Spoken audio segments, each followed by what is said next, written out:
Part 3 of the segment special. No worries. I think this is going to be your biggest one. Well, we're fired up. We're ready to go. We've had a couple hours of some really good interviews today, with some really good people. But now we're ready just to let the hair down. Yeah, sort of. We're really lay into it. No, we're shaking in our boots. We're ready to go. Well, mate, I'll let you kick it off. It's still your podcast. It is mine. This is your special. We'll keep you back in that corner with your Mount Everest drink bottle. It's an absolute tank of a thing. Shout out Kmart, $15. Gee whiz, does the job. I'm not surprised. Kmart Ballarat? No, Melbourne, I think. That's poor. All right, so we'll fire it up. Have you been on the road much over summer? Yeah. Right. Yep. Travelled over the Westgate Bridge? Yes, but not with the experience that you've got. Right. So I know you're about to tell us. So this was shocking, actually. So this was bad. So I take the freeway the Monash freeway to work. So I'm on it quite a bit. So you see the things come up, and there's summer roadworks coming up, planned time, delay up to 60 minutes. And you're sort of going, yeah, okay, I won't go near the Westgate Bridge, that's fine. I was heading down to Torquay. It was probably the 27th, 28th, I think. Yep. Anyway, my phone said that, take the Westgate, it'll take an extra 5 minutes or so, as opposed to going around like Footscray Road or something like that. That was the other option. So I was like, we can cop the extra 5. Yeah. So I've come out of the tunnel, flying along, and then suddenly there's a big bank of cars. Yep. Now, my phone at the last second tried to get me to take Footscray Road. So it said to go over the Balti and then somehow swing back around. Yeah. And then, so I pulled in, I got to the bank up of traffic, and I'm thinking, how's this going to take an extra 5? Like, it's not moving. Yeah. It took an hour, a freaking hour to get from the end of the bloody tunnel to the base of the bridge. An hour. Mm.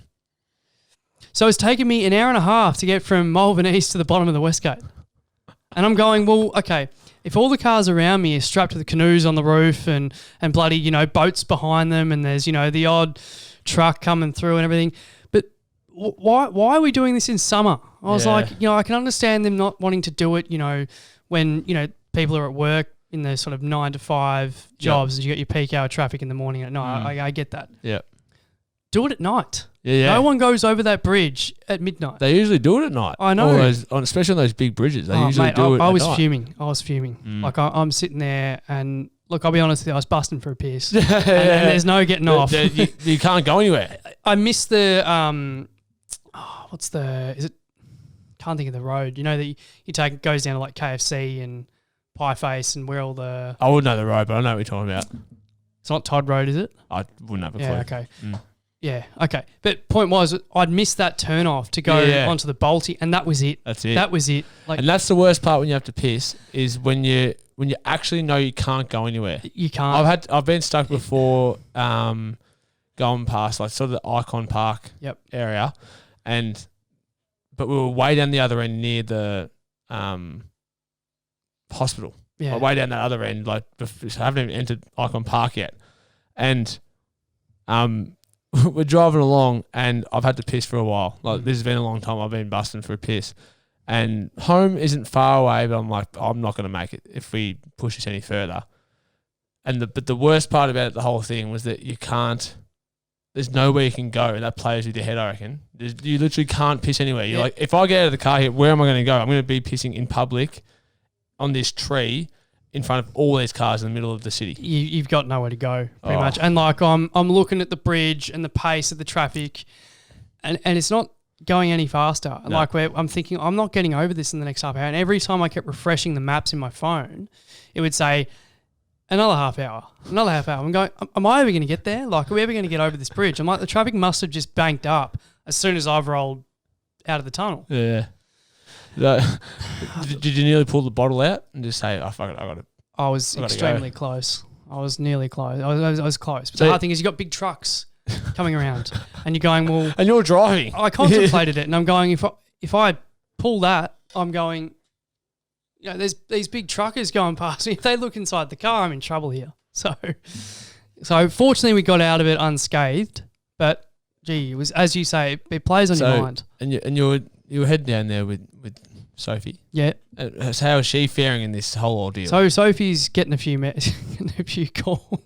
so how far are you? Oh, I've only gone 50 metres since the last time you called. Oh, so you don't think you'll be here by 2? Try 6.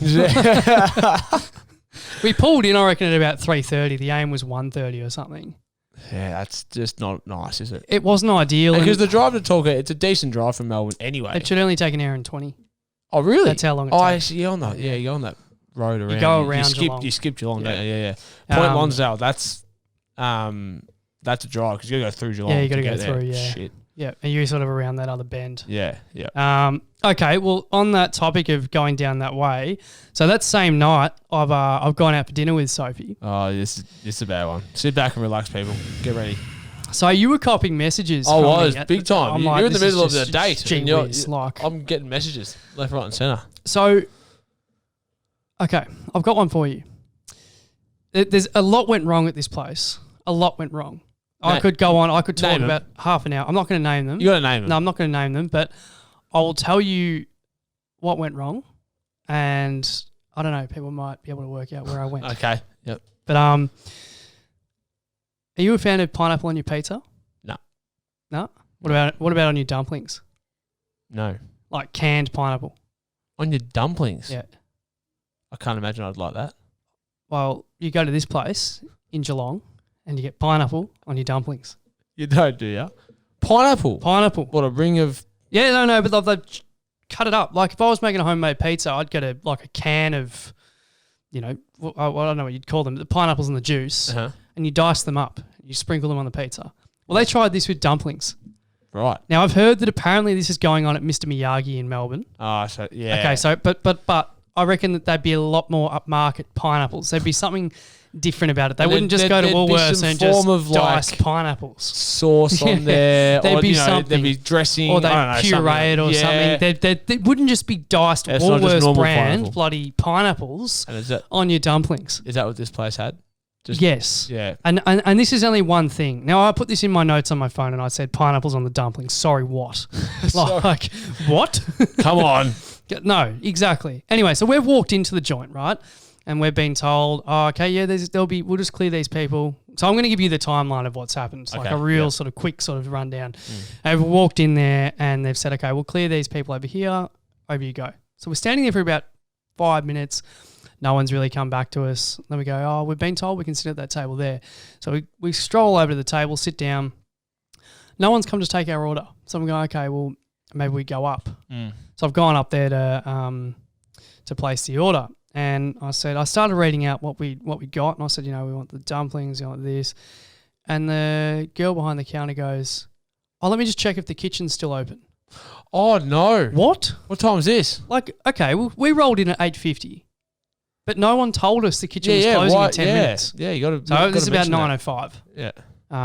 And let me just check if the kitchen's open. I'm thinking, what? So alarm bells are starting to ring now. Process of the order. It comes to an absurd price, $115 for 2 people without alcohol. Yeah. Like that's ridiculous. It was expensive. like 3 share plates and 2 mains. Yep. I'm like, okay. But the alarming thing is when we were looking at the menu, it was saying like, okay, so it'd give you like what you wanted to order, but then you'd have to add like $10 for meat. I'm going, so if I'm going to order a beef massaman, the base price was $18. To add beef, I've got to pay $9. What beef massaman in the world is $27? No, I don't remember you telling me that. That's weird. Yeah, so as I said, you had to add your meat in, but you had to pay for it. So we could have ordered all the stuff without the add-ons and it would have just been like a sauce and a couple of potatoes for $18. Like, gee whiz. And to start the night off, I mean, we didn't even get our entrees for the first half hour, let alone a lemon lime bitters took 25 minutes. And I'm watching the staff behind the bar just talking, laughing, doing whatever.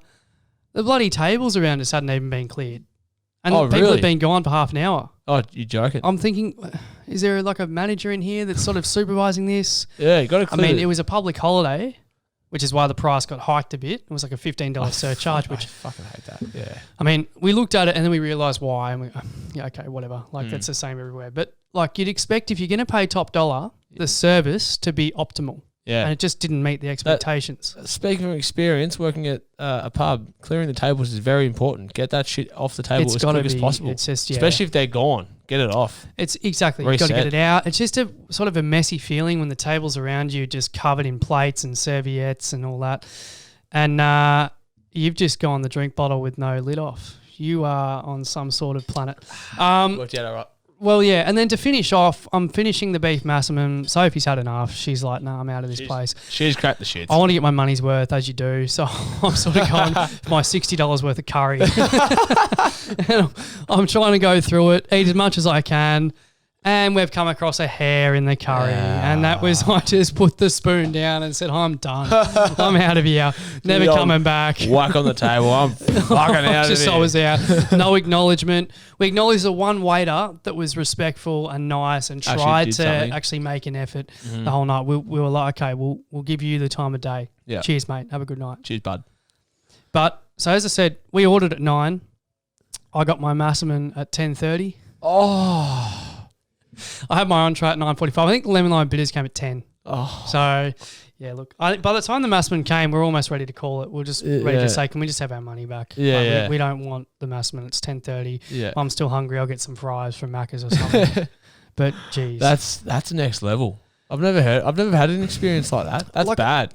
It was one of the worst experiences I've had in a restaurant, but at the same time, one of the most expensive things I've forked out. And I'm just going, well, this should be the best experience if I'm paying the most money I have for a while with restaurant food. I'm one person. I think it takes a lot for me to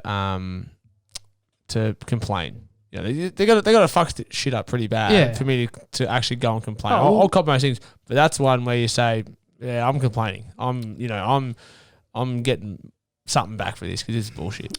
As I said, the most frustrating thing was I get that sometimes places are understaffed and things like that go on. It was a public holiday, but when you're paying that much money, you expect perfect service. All right, perfect example. Okay, so head out to a winery in the Yarra Valley. Okay, Emma's family has a farm out there. So we went out there for a bit of a celebration for her brother finishing year 12. Really nice place. It's a restaurant in Melbourne that's opened up out there. Really famous chef, blah, blah, blah. They've only been open a week, right? I feel like the famous chefs are always bad news. No, this one was awesome. He was doing everything. He was like opening all the blinds and stuff to let the air in. He was talking to customers everywhere. He was doing. Okay. He was a jack of all trades in this joint. He wasn't just cooking the. Okay, so opening the blinds. No, like they were big, like those clear, flappy. It's looking out to the winery, so they're big. Yep. But he was doing everything. He wasn't just cooking. It was the whole show. But we get there, and so we ordered drinks first, and they took a while. So we had to say once, look, we've ordered some drinks. We're just wondering if they're coming. It's been a while. Yep. They said, oh, so sorry. That's on us. We'll no charge. Have the drinks. And we said, oh, I mean, if you're going to be slow, at least they're free. That's fine. Yep. Rest of the service is really good. It took a while, but it's because they're new. So they're only like a week old. So the service is a bit slow. The system was down, I think, on the day. So the place was battling a bit. Yep. So we got that. But they were really good. Didn't charge us for any drinks throughout the whole day. Yep. So at least if they were going to be not great service, they were really nice about it, really, trying really hard, and then gave us some free drinks for it. Didn't charge us for any drinks during the day. Yeah. Charged for the food because the food was really good and that was quick. But didn't charge us for drinks. So I was like, that's what we can ask for if you're going to get bad service like that. I think, if you get bad service, and most places will do it, they'll know they've screwed up. Like they're willing to offer something. But this place is just a shambles. Won't go back. Never. Okay, so all right, I'm going to fire up one now that I think you will. I reckon you're a big smoothie fan. Am I right? Yeah, like a good smoothie. You love it, and you really bang that on at about 6:30 in the morning, wouldn't you? And just go really fire it up, and just wake the whole joint up. Well, I have the Thermomix where I make my porridge. Oh, but that's in the laundry, and that doesn't wake anyone up. Right. Jerva has the coffee machine up going. He's got his full-time job now, and so he wakes the whole house up. Right, so you're With gonna have the to have coffee a, machine. you're gonna have to have a word with Jerv. Yeah, but Because I know what you mean. Yeah. What I was gonna say is the worst thing is waking up to a blender Oh, terrible. and just going, come on, like. Yeah. That's enough. I'll call out Dad here actually. So Papa Melrose. Mum's big on this. So Yep. Dad, what he does is when he has his bowl of cereal every morning before work, or even when he's not working, even during, a lockdown when he's working from home, he'd be up a bit later because he doesn't have to commute. And what Dad does is it's almost as if Dad tries to destroy the plate, or the bowl, when he's having his cereal, and he's going bang, bang, bang on the side of it. Yep. You can hear it from the other end of the house.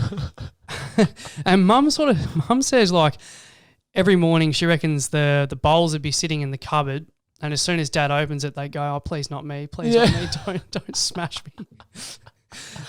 So you're talking like when he goes in for a spoonful, he'll just like whack it in whack there, the side of it, and like like a real like he's tapping like it's a on the bowl, and I tell you what, like if I've woken up in the past from the bowl being smacked, yeah. Goodness me, like you're going, come on, you're down the other end of the house, and you've got your spoon, and you're smacking the bowl. Like, what are you trying to do? Like wheat picks or whatever, or porridge or whatever. You don't need to smack the bowl to get more out of it. It's not like you've got a shaver and you're banging it on the sink to get the hair out. Like the food's in the bowl. It's not stuck to the side. You don't have to smack it. And it'll go on the spoon. Don't have to be aggressive about it. It's going to get on there. He's always done it, but Mum can't stand it. And there's been a few mornings where I've woken up to the spoon. Yep. It's not some of these morning things like they can. We've got a cat in our house, and he loves to just meow the house down. Yeah. And non-stop. Mum is completely off him. Oh, that cat. Like. Well, what about other end of the spectrum at night time? You're trying to go to sleep. Yep. So I'm back down in Ballarat in the Rat for the night, and so I'm asleep in my bed, and the room I was in was connected to Mum and Dad's room, and so I lie down in bed, and Mum and Dad have been in bed for a little while, and I shut the eyes, and I hear this. Oh. I said, all right, that's Gav. I knew it was Gav, and I said, that's fine. Usually, because he'll lie on his back. Oh, right, if they get on the back. Lie on his back. Yeah, that's bad. And that's just snoring central, okay? So Yeah. Ned does the same thing. Yeah. So when we used to share a room back in the day, I used to whack him in the night and say, roll over. And he rolls over and he's all good. So I said, Mum's going to wake up soon. Yep. And she's a light sleeper. So she'll wake up and she'll roll him over. Yeah. It'll all be good. 5 minutes pass and I'm like, fucking hell, Gav, he's still going. So I've done the old, Gav, can you just shut Gav up, please? No response. I said, another couple of minutes and I'm like, fucking hell, this is loud. Yeah. And was like, just pretend it's a lullaby. I said, get fucked. This is not a lullaby. I've said, this has got to stop. So I've jumped out of bed, gone to go into the room to open up and bloody tell Dad to roll over. Stops. On the spot. Didn't even say anything. Didn't even enter the room. He stops and then that was it for the night. I said, you're taking the piss, Gav, aren't you? You've got me out of bed because of your fucking snoring.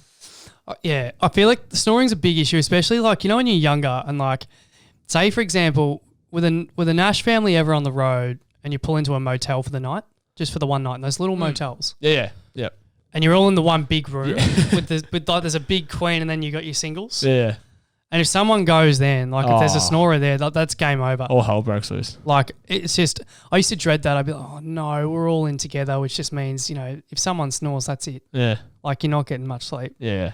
And you can yell out all you like, but you kept awake the whole night. Yeah. So, the snoring is a problem. Got to stop. All right, so I'll give you a couple of car ones now just to speed things up a bit. I'll fire these out at you.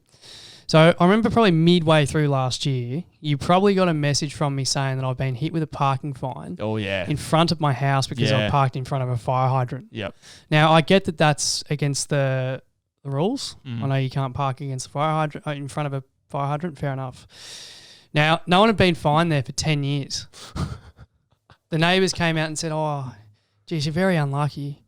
We haven't seen anything. No one's been fined there since about 2009." Oh, and I'm going, come on, the steam's now. coming out of the ears. Yeah. I'm like, are you serious? There's no parks in the street as it is. Obviously, I live in, a narrow street. There's not much. No. and I put both our cars. This is in front of our house. There was also a caravan in front of that, and there was a big tip in front of that in the past. Nothing. It's okay. No. So if there's a fire, it's all right. We'll just move the tip. We'll just push it. Because that's easier to move than your car. I could have just moved my car. You just break the window. You can't break a tip. Can't break a caravan. That is pretty shocking. So, and there's not going to be a fire. Like I don't think there's ever been a fire there. And if there was, I'm sure there's ways to get the hose around it. But anyway, yeah, I wasn't happy. That was $98 down the drain just because we'd parked in front of the fire hydrant. It's $98 you don't need to spend. And since that day, probably for about a month, nothing happened. No one parked near it.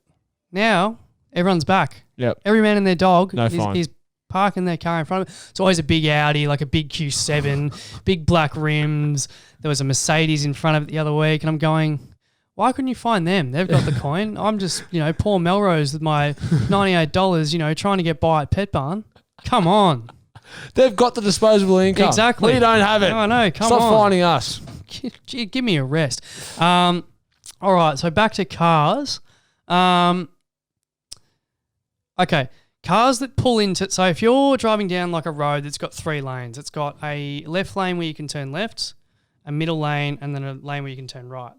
Right, so if the middle lane, so what gets me is when so if there's 2 cars in front of you, one's going straight, so it's staying on that road, and then the other car decides to get into the left lane, but it's going straight.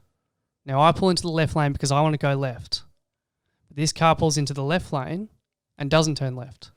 So I'm then stuck behind them, but it's not as if they're pulling to the left to go around the car that's turning right because there's already a right lane. So the car in front is going straight anyway. So why does this car feel the need to have to get in the left lane if they're not going left? Yeah. It does my head in because I'm sitting behind it, the green arrow's on, I'm going like, okay, can we move? Let's like, go. what are you doing? Like, so yeah. People that pull into the left lane when you're not going straight, if there's no one turning right, you've got to lift. Just be better on the road. I've got one for you on the road. You love the road rage? Love the road rage. Yep. So on the drive back from Ballarat to Melbourne, a classic, someone in the right lane. Yep. I'm trying to overtake. They're in my way. Yep. They're going too slow. Yep. And then I look ahead and there's a car in the left lane just ahead, but there's enough gap where I can go around this car in the right lane and then jump back into the right lane and go back around that car. And I'll be fine. Anyway, so I jump into the left lane, go to give it some, and then old mate decides in the right lane, now I'll go fast. Now I'll overtake this car.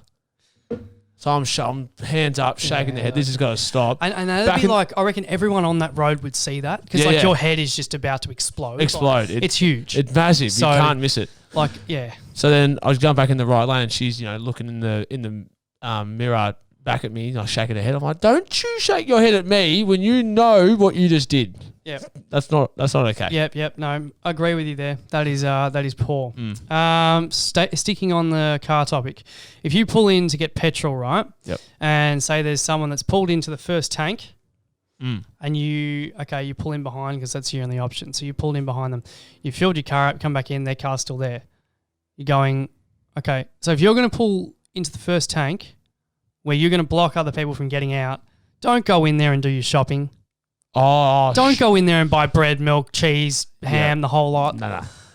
This happened to me in Geelong, and I'm like, I pulled in behind her. She was already halfway through filling the tank up. So I'm like, okay, I'll fill mine up and we'll just zoom straight out.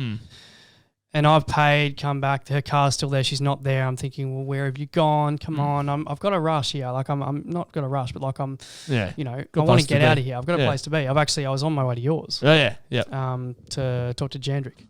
But and that was a quick fly in for that Zoom call. That was very quick. Like I had about 2 minutes to spare. 5 p.m. call. I reckon I was here at 4:58. Yeah, but point being, I only just made it. Yeah, and I nearly lost it because of this woman that's gone in and she's come out with a big baguette and a bloody big carton of milk. I reckon she had a pack of Tim Tams in there as well.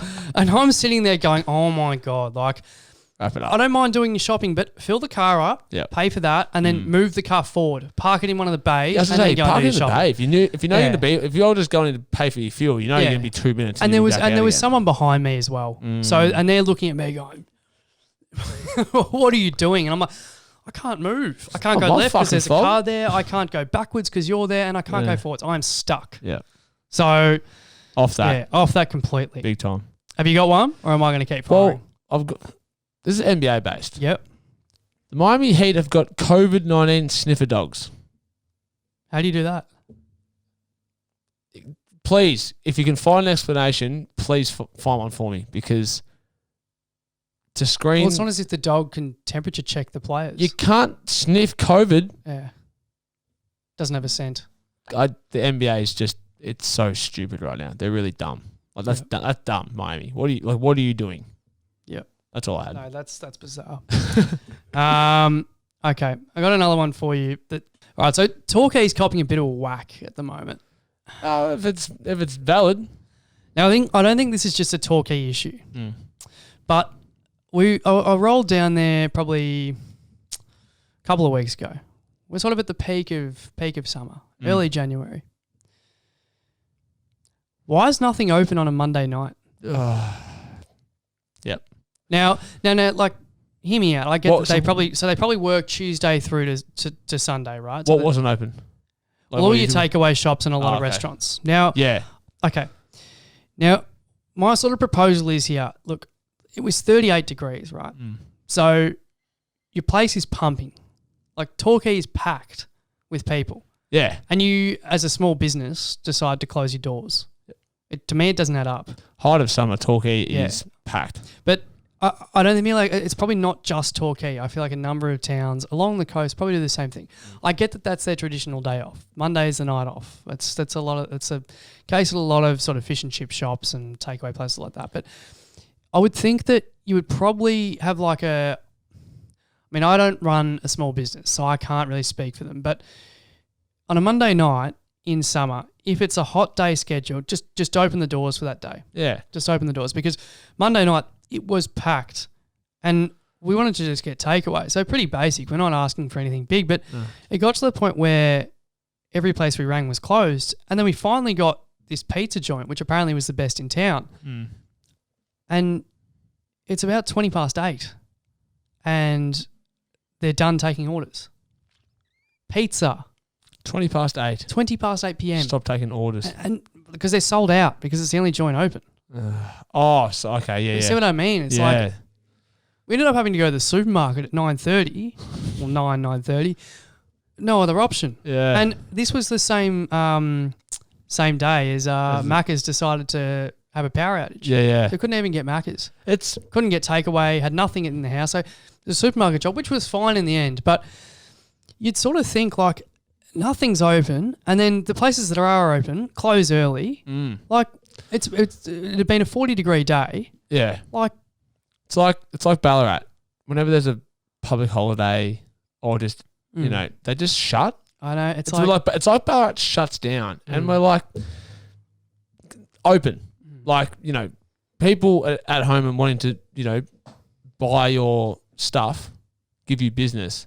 Why is everyone shut? Yeah. I don't get it. It doesn't, as I said, like, I feel like those places, they're big on their traditions, but if it's going to be 40 degrees, your place is full of people. Open the doors till 9 p.m. It's 9 like p.m. It's like a couple of pizza shops around here. They do really good, like, big specials. So for a share house like ours, it's really handy. Yep. So a couple of Monday nights, we've gone, we'll jump on that. Yep. And then they're shut. It's like...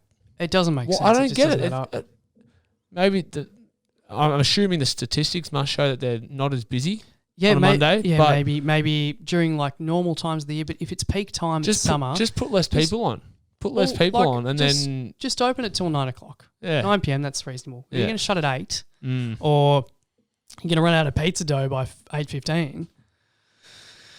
Goodness me, it's not ideal. Especially, Torquay is pumping in summer. I know, mate. The joint was full. It was full. It basically turned into the beach version of Ballarat. Pretty much. They just migrate down there. They would, yeah. I could sort of see a bit of that. Did see a couple of St. Patrick's jumpers. Would have been a few around. Yeah. Well, to finish up, okay, so this is sort of a spray that I've sort of dished out over like voice recordings before to one of my other mates, not to him, about someone else. If she gets this far into this, she'll know who this is. And I reckon she'll find the humour in it. Because I brought this up with her before and said, like, I don't care. Okay. Now, there's a certain friend of mine that has just installed a new kitchen. Okay. Right. Actually, you know her. I was assuming who it was. Yeah, okay. But I'll once I go into it a bit more, Yeah. they'll know who they are. So, right. I don't think I've ever seen someone so excited at the sight of a new kitchen. Now, and the reason I say this is because I'm getting multiple Snapchats a day about things as simple as the spoons being put in the drawer, glasses in the cupboards. Oh, there's a fridge. Oh, welcome to the kitchen. Oh, we just got our dishwasher today, and I'm so excited for the curtains to come in. Gee whiz. I replied like, cool, great. Sick. Nice. Oh, I'm so excited the lights have been installed. I didn't want these ones. It's a kitchen. Have you never had one in your life? Every house has a kitchen in it. I was ready to blow up. She can get excited about the renovation, can't she? It's a kitchen. It's exciting. I don't need 5,000 Snapchats a day about the kitchen. Did she have an old kitchen before this one? Yes, but it worked. So, mate, there's nothing better than a new kitchen. An old one is fucking shit. I get that, but just the excitement based on the multiple Snapchats a day I was getting of the new utensils and the cups and the plates and the colour of the tiles and the marble bloody bench, like, and then when the fridge went in, that was the grand finale. And it's like every house has a bloody fridge. Mm-hmm. And my mates were loving it because they're going, oh, here we go. Mel, this is going to fire up here. His hair's going to go from here to here. I was just like, Snapchat from this person. I know exactly what this is, but I wonder what it is. I wonder if, like, today we might get, the lettuce is going in the fridge and, you might put, your blocks of cheese in or, Why is it that my first thought when you said kitchen was Dwayne Russell saying, get that out of my kitchen? And then the old commentary. Yeah, he's got to stop. That's just exactly where my mind went to. So I thought I mentioned this pre-podcast. She'll know who she is though. Like as soon as she heard kitchen, she'd know straight away who it is. She gets it. And I'll show her if she doesn't watch it. Correct. Because I don't reckon she'll watch it. This will be our snippet on Instagram. Okay. So we've basically shit-canned the world for this 3-part podcast. Is there any positives? Is there anything positive that's happened to you that you wanted to bring out that reflects the better part of society? No. The traffic was good today. My coffee was good this morning. That's good. Where was the coffee from? Oh, shit. Give them a shout out. Some good news. It's on it's in like Balaclava. It's like something wall. It's like a cafe that's in a wall. It's quite a cool concept. They've won a ton of awards as well for their coffee. There's a few of those popping up now. It's just like the small little window. Yeah, little window. But like you can eat in. So what they've done is they've made the window bigger so you can actually go in. So it's like they put doors into the wall. Yeah. And they've obviously cut into it and you can eat inside the wall. Yeah, okay. It's called like wall something. I don't know what it is, but it was good. All right. Shout out for them. Yeah, no, they did well this morning. One, this is stuck in my memory for some reason. One feel-good story I had was that good. Lamar Jackson, playing for Baltimore Ravens in the NFL, lost to the Buffalo Bills in the playoffs. But he's a fan favourite, so the Bills fans all started a big movement of donating money to Lamar Jackson's charity that is apparently a really good one, and they raised like $108,000 in a couple of hours. So very feel good story there, Belrose. Hats off to them. That's a society. Yeah, no, that's a society thumbs up. Society lift. Society lift. Yep. We're not whacking anything. Not whacking them, you're lifting them. Yeah, correct. How do you feel? Do you feel better? That was a good hit out. Yep. Give me a couple of weeks and we'll load up again. Yeah. There'll be a ton more things that'll get under my skin. I think this is a popular idea. Yeah. This is a big segment. Just a quick couple of things to note from the last podcast. So I've gone to someone's house on Saturday night for beers. Yep. And there's a bowl of chips. And they're plain. Fuck yeah. They were plain. And he apologised the next morning after he saw the snippet. Another cheeky one for you as well. Dad goes, I was at the supermarket. So it was Dad's birthday last night. Well, yesterday. So we had birthday dinner for him last night. Happy birthday, Papa Melrose. Anyway, he told me that, so there's 2 bowls of chips sitting on the bench. And he told me, he's like, I was looking at the chips. And he said, I nearly bought 2 packets of plain. Good man. based on what he'd seen. Good man. So yeah, he's a few good responses. George loved it. George wanted a call about the dogs, the dog Instagram. Yep. He said that next time call him. He's He's ready on. to have his own opinion. I like that. So we might have to get him on in the coming weeks And discuss his take on it. His process, his theories on how he's yeah. operating things. I would like that. Yeah. I think he'd be quite good. He's a very smart man. As we said, while we don't love the Instagram pages, we like the idea. Like the idea. A law student as well. Ooh. Opening batsman for the East Melbourne Cricket Club. Okay. Captain as well. Yeah. Okay. A big sort of MCC, Melbourne Football Club, nuffy. Bit happening for throw the Georgie cheese boy. board, get the bloody red wine and grapes and just fling him. Has George got some disposable income to like give to the podcast? Like, you know.